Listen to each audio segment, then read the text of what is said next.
Good day. Welcome to the Each One Teach One channel. Just wanted to give a little brief.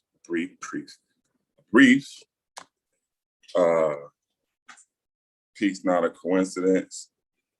I just wanted to give a brief little, what we call it, presentation, if you will, or some guide for people, peace, that good guy, or some guide for people in their research and a tool piece I've seen, or something that they can teach their children as well as learn how to decipher peace, gullah, and decode imagery as well. And this is crucial to prevent lookership in some instances, but also to get a better understanding of the materials that people may come across in research or whatever. And peace come out, and this is to please like the video on the way in, so I guess the notifications could go out. Appreciate that. Peace, Chauncey.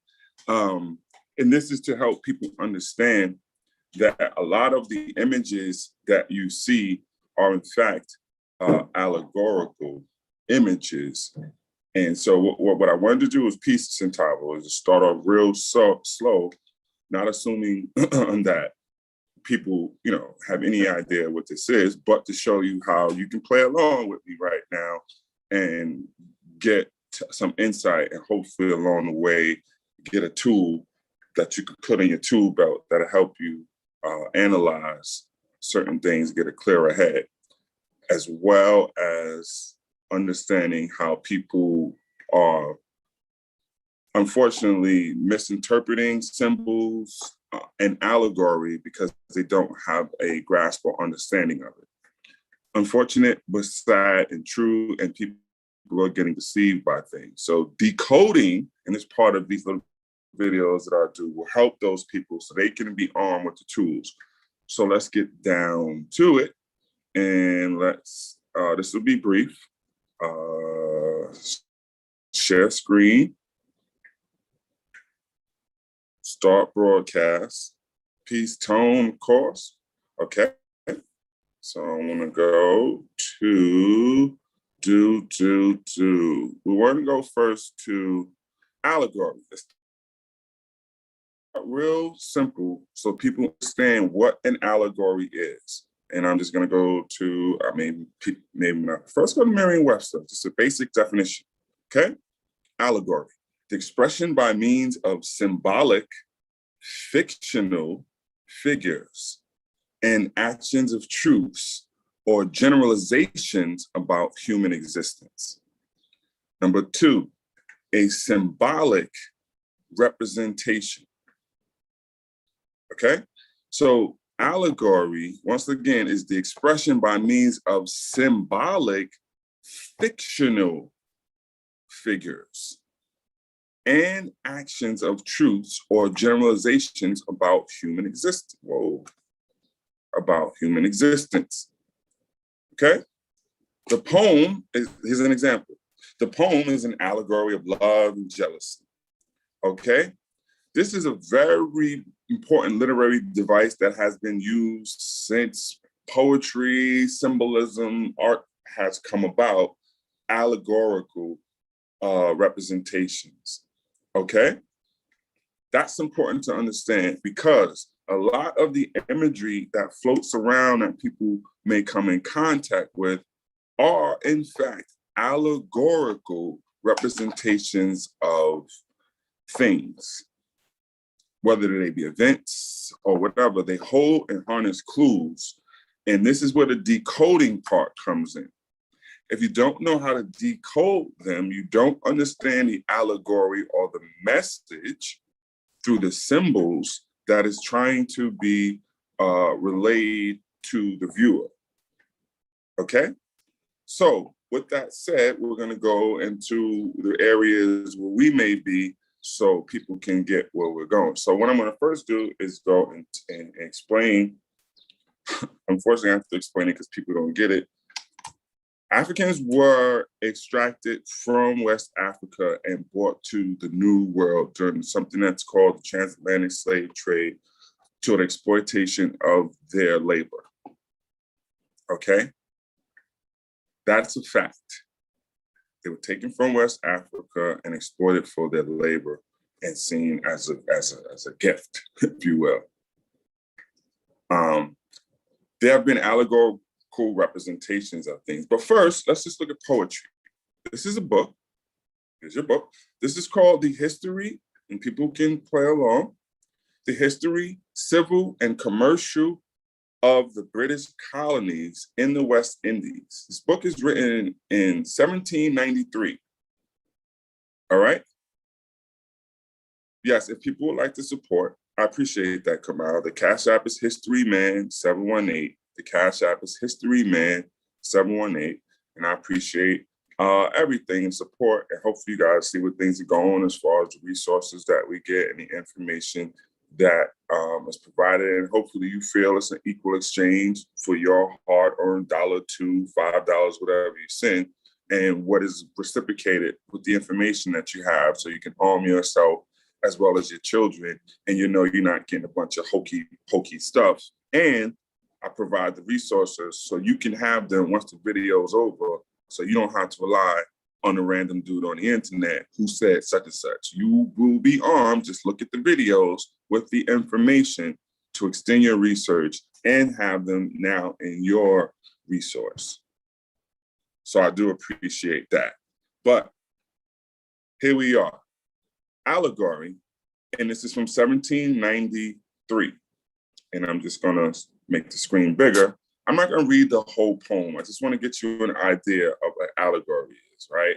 This is an allegorical poem. It's called The Sable Venus, an Ode, written in Jamaica. I'm just gonna skim through it. It says, Arato smiled to see me come, asked why I stayed so much at home. I owned my conduct wrong, but now the sable queen of love resolved my gratitude to prove, had sent me a song. Says, what's the lines I want to read for you? It says, sweet is the beam of morning bright, yet sweet the sober shade of night. On riches Angola shores, while beauty clad in sable dye, enchanting fire, the wonder's eye. Farewell, ye Papillon Boers, right?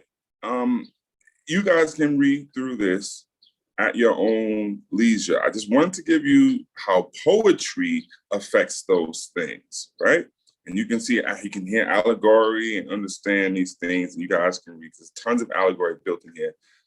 This is explaining what is going on in Jamaica and something that I'm going to get into, not just Jamaica, but the West Indies. So there's allegory in poetry form that you can read at your leisure. It's called an Ode to the Sable Venus. For our purposes, I was saying, let's just talk about allegory. Let's get down to the nitty-gritty. There has been a misrepresentation of imagery, and it's decoded because they just don't want to stop. Will be ways that the people will be armed so they will know the truth about imagery and be able to decipher the allegory and the symbolism behind it themselves. One of those in particular has to do with, in fact, the Sable Venus. See how he set you up? So now we're going to move on from the poem. We have an understanding of foundation with allegory with our definition.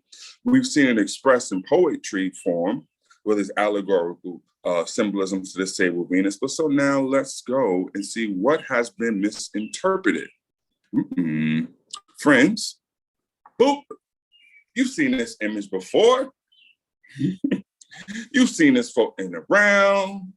You've seen it said to be Aboriginal. You said it's said to be Indian. It's supposed to be all of this stuff. Well, guess what? The name of this image is the Sable Venus, a voyage from Angola to the West Indies. This is the picture of an allegorical picture of an Angolan. That's what this is. I repeat, the name, because it is based on that poem called The Sable Venus, where I'll show you.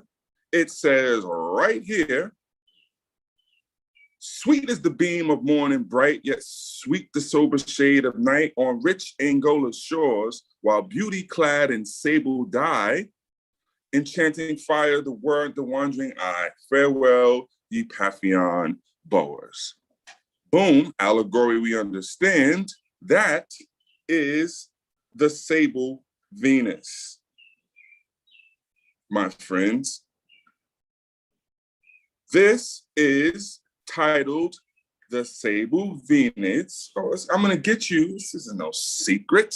You got, God darn it, you guys are gonna go to Wikipedia, we're gonna do this together. This image is a public image. I'm only doing this to show you the full title of the video, of the picture. Let me go back one. So you know, I ain't pulling your leg. See the bottom? Engraving by William Granger. Voyage of the Sable Venus. What is the full name of the picture? From Angola to the West Indies.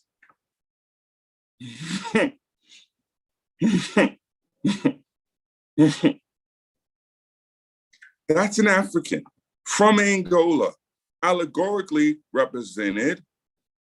Now,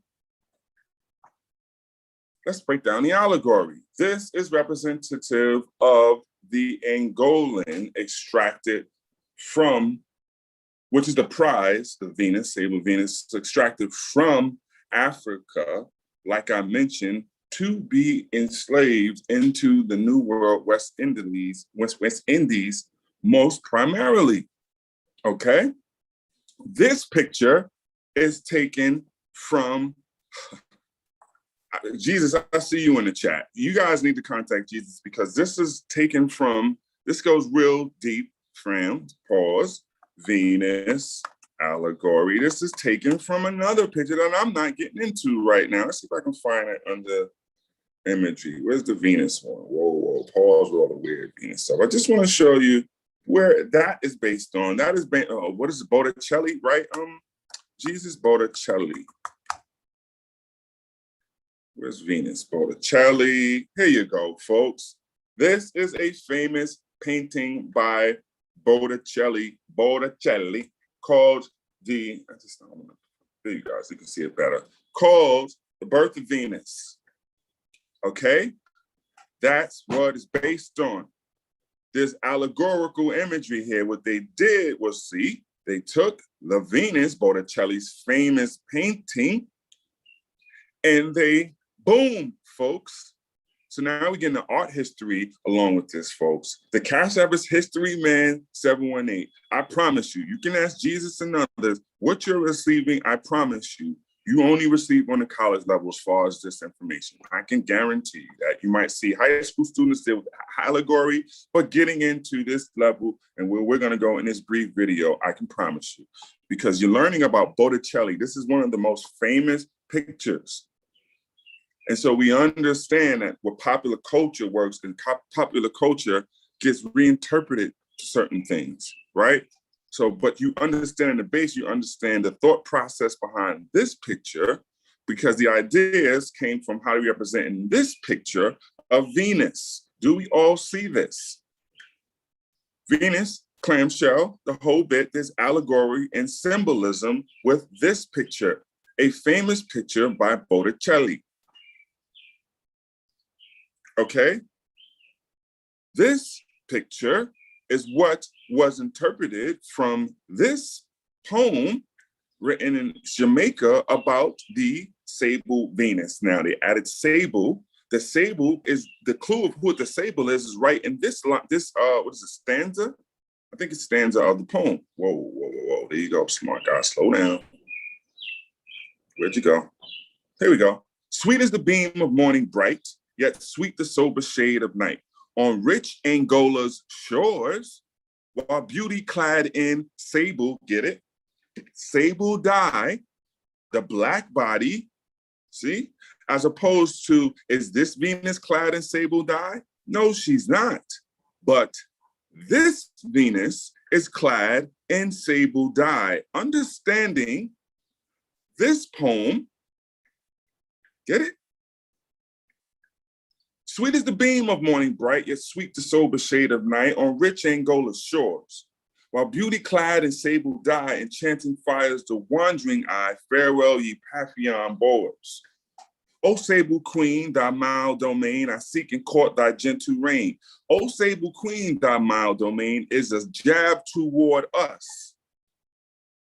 O black man, your mild domain, you ain't gonna put up no fight. Y'all seem soft. I seek and court thy gentle reign. So soothing, soft, and sweet, where melting love, sincere delight, fond pleasure, ready joys invite, and then onboard raptures. I'm not breaking down each of the poem, but I just want you to understand that this, before we get into it and break it down, is based on this, which is Botticelli, which is all wrapped around what we just started with. Those who are late is the definition of allegory. And what the device allegory is supposed to do. So when you see the perversion of history, allegory, imagery, you have to wonder why this is done, besides ignorance. There is value in understanding this, but not reinterpreting this without understanding what is being reinterpreted in the first place. You cannot just then posit something like, these are the native peoples of the Americas. No, it's not. That's an Angolan represented. And let's show you how, if you don't be careful and take your time with things and look at it, you will look crazy. Why? Because all you got to do is understand that the name of the picture is Voyage of the Sable Venus from Angola to the West Indies.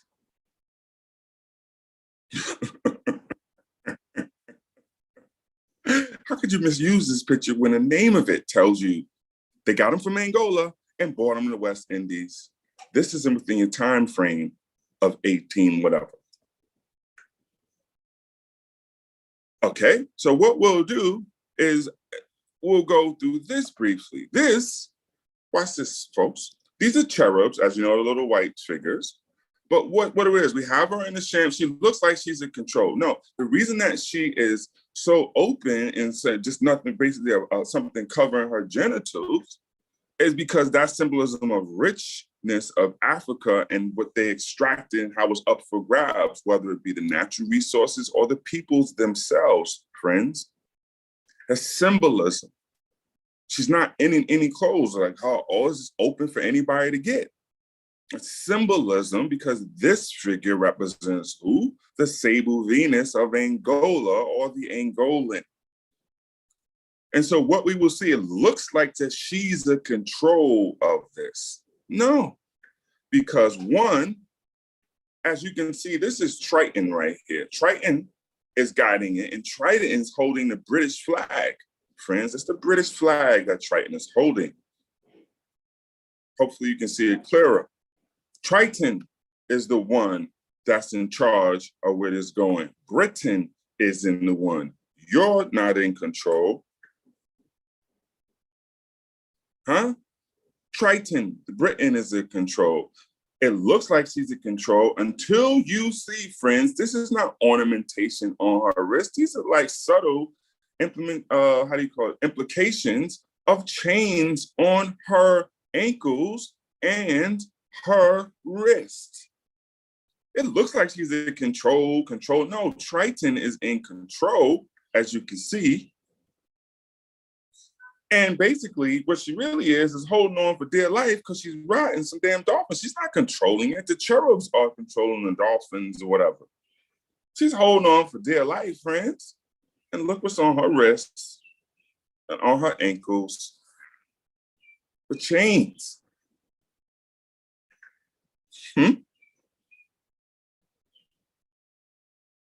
Okay? This, friends, when taught and studied, is an important symbol or allegory to understand exactly what that European did, how clearly he was not ashamed because he wrote poems about it. And then he had the audacity to do his allegorical imagery all over the place about it.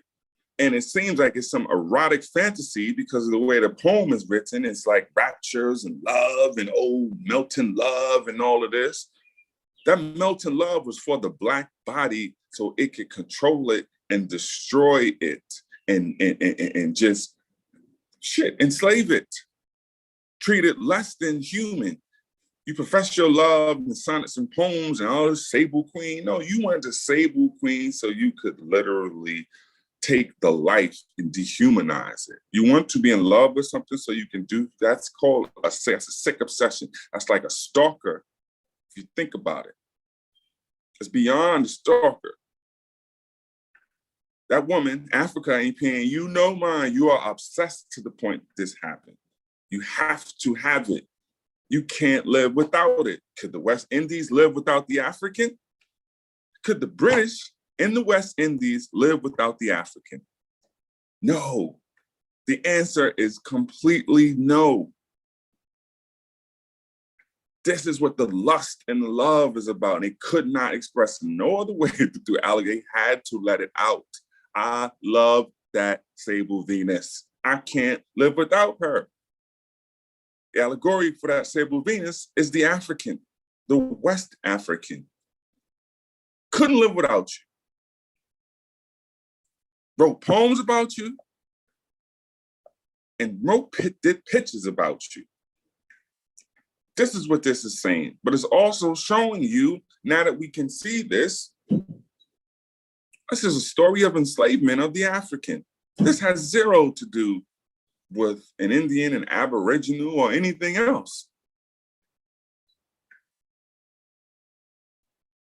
Another symbol reclaimed, decoded that quick. You guys have the resource. You guys, I'm sure the smart ones have already looked it up. It's called to say, I'll give you the name. There's nothing we do, you know, we don't hide it around here. We ain't hide it. The voyage of the Sable Venus from Angola to the West Indies.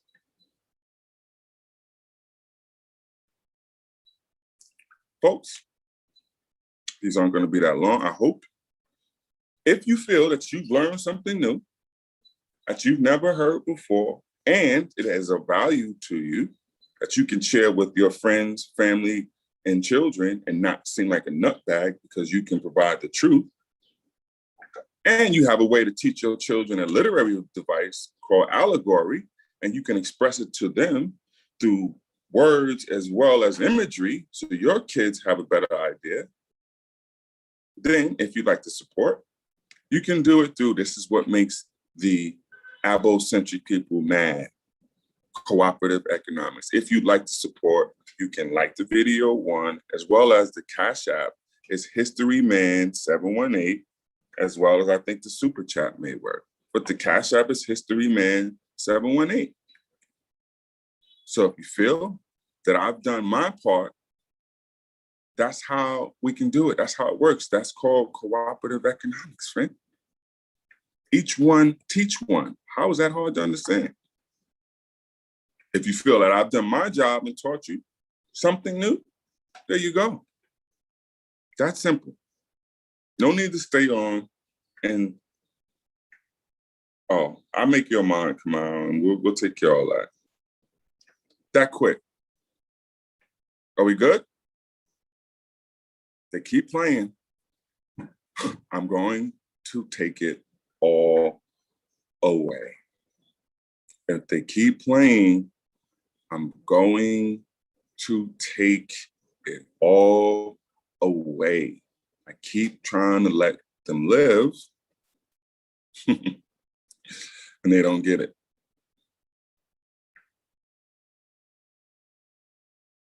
Oh, what you mean stay in the history lane, Jesus? You don't make me go into that literary lane. See, I pulled out them poems and them allegory, boy.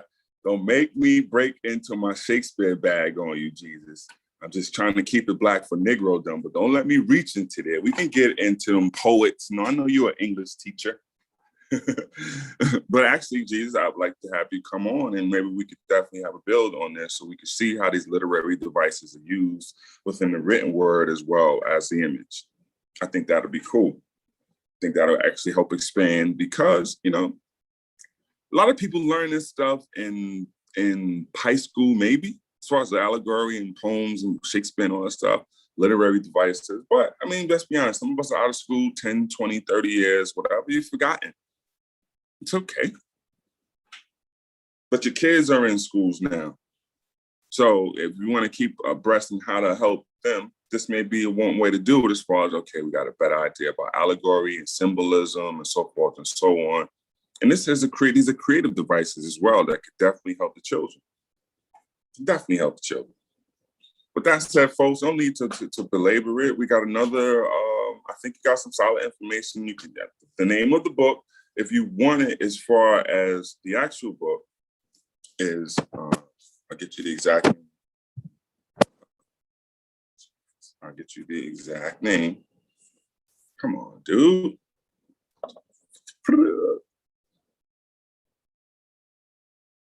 Dude. History of the West Indies. That's the name of the book. It just wants to be difficult. Just wants to get past this stupid line over here. There are 4 volumes. I believe this poem of the Sable Venus is in volume 2. Why does this want to be so damn finicky? I'm trying to get the exact cover to the page, to the book, guys. That's what it is. So you can see. Oh, Jesus Christ. I'll put the book in the title. It's called Voyage to the Wars of the West Indies. Of course, I'm having technical difficulties. I guess apparently I'm an old man and don't know how to even work my damn iPad no more. So bear with me, millennials. Don't laugh at me too hard. Okay, yeah, I think I'm getting there.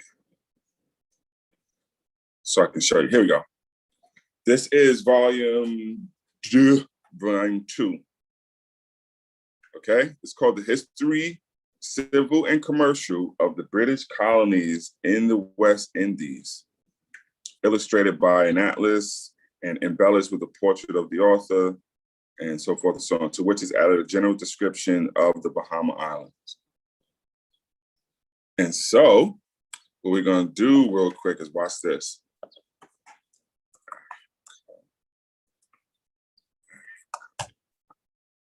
Just wait before I end this. Hopefully it doesn't take that long to search the book. So I want to show you something. When you do go and if you choose to get the book, what I want you to do is all you got to do is go to the little search box and type in the word Africa.